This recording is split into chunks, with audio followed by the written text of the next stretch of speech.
ክቡር ፕሬዝዳንት ታይብ ኤርዶጋን የቱርኪያ ፕሬዝዳንት እና ኢትዮጵያ ወዳጅ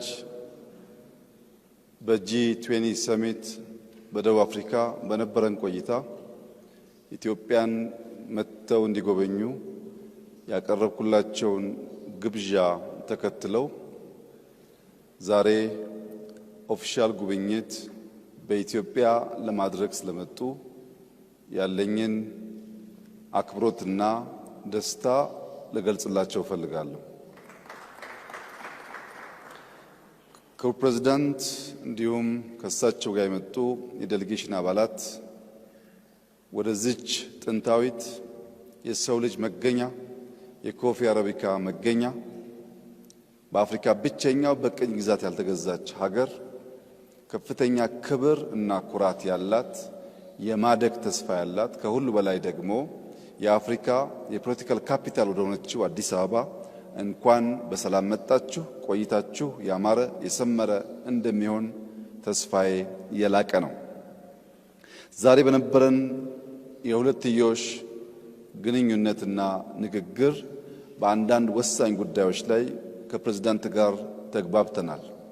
አንደኛው በኢትዮጵያና በቱርክ መካከል የሚደረገው የንግድ ልውውጥ ቢያንስ $1 ቢሊዮን መሙላት እንችልና ከዚያም በላይ ማደግ እንዲችል በሁለቱም መንግስታት ታቅዶ እንዲሰራበት እንዲሁም የቢዝነስ ሴክተሮች ዳይቨርሲፋይ እንዲደረጉና በሁለታችን መካከል ያለው የንግድ ልውውጥ እንዲያድግ ከስምምነት ተደርሷል።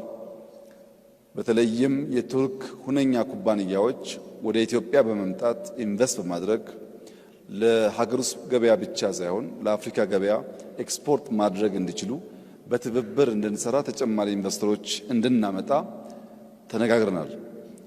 ከዚህ በተጨማሪ ኢትዮጵያ በዓለም ላይ ፈጣን እድገት እያመጡ ካሉ ጥቂት ሀገራት መካከል አንዷ ስትሆን በዚህ ዓመት የ10.2% እድገት ትጠብቃለች።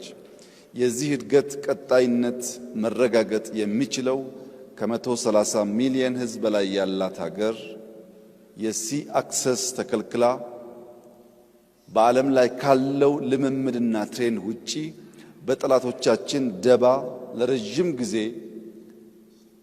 የጂኦግራፊ እስረኛ ሆና እንድትቆይ መደረጉ ትክክል አለመሆኑንና እንደ ቱርኪያ ያሉ የኢትዮጵያ ወዳጆች በዲፕሎማቲክ መስኩ ጫና በመፍጠር በሰላማዊ መንገድ ኢትዮጵያ የሲ አክሰስ ማግኘት የምትችልበት ሁኔታ እንዲያግዙ በስፋት ተወያይተናል። ሎጂስቲክስ አንዱ ትልቁ ቦትልኔክ ነው ለኛ እድገት።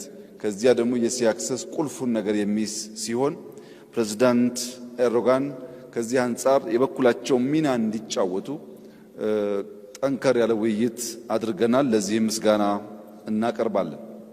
ከዚህ ውጪ በጸረ ሽብር ትግሉ በጋራ ለመስራት የተስማማን ሲሆን በዚህ ዓመት ቱርኪያ የኮፕ ዝግጅት ታዘጋጃለች።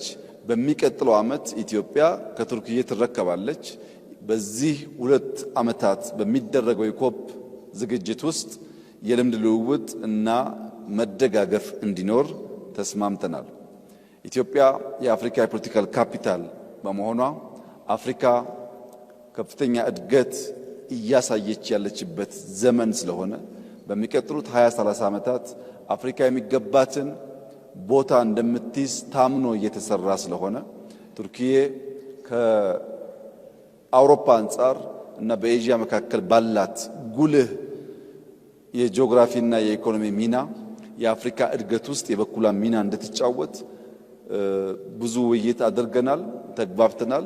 በመጨረሻም በኢትዮጵያና በቱርክ መካከል ከጥንት ጀምሮ የነበረው ዝምድና ወዳጅነት አሁንም በመከባበር በመደጋገፍ አብሮ በመስራት ወዳጅነት ለማጠናከር በኔና በፕሬዝዳንት ኤርዶጋን መካከል ከስምምነት ተደርሷል። ከሞላ ጎደል በሁለትዮሽና በመልቲላተራል ጉዳይ የነበረን ውይይት እጅግ ውጤታማና ፍሬያማ ነበር። ፕሬዝዳንት ታይብ ኤርዶጋን ይህንን ሪጅን በደንብ የሚገነዘቡ በዚህ ሪጅን ውስጥ ኢትዮጵያ አንከር ሀገር መሆኗንና ሚናዋ መወጣት እንዳለባት የሚያምኑ በመሆናቸው ንግግራችን እጅግ የተዋጣ ነበር ማለት ይቻላል። ለነበረን ቆይታ ላሎት ኮሚትመንት ኢትዮጵያ እንዲሁም እኔም ከፍተኛ ምስጋና ላቀርብ ፈልጋለሁ። እንኳን በሰላም መጡ። ቆይታው ያማረ የሰመረ እንዲሆን እመኛለሁ። አመሰግናለሁ።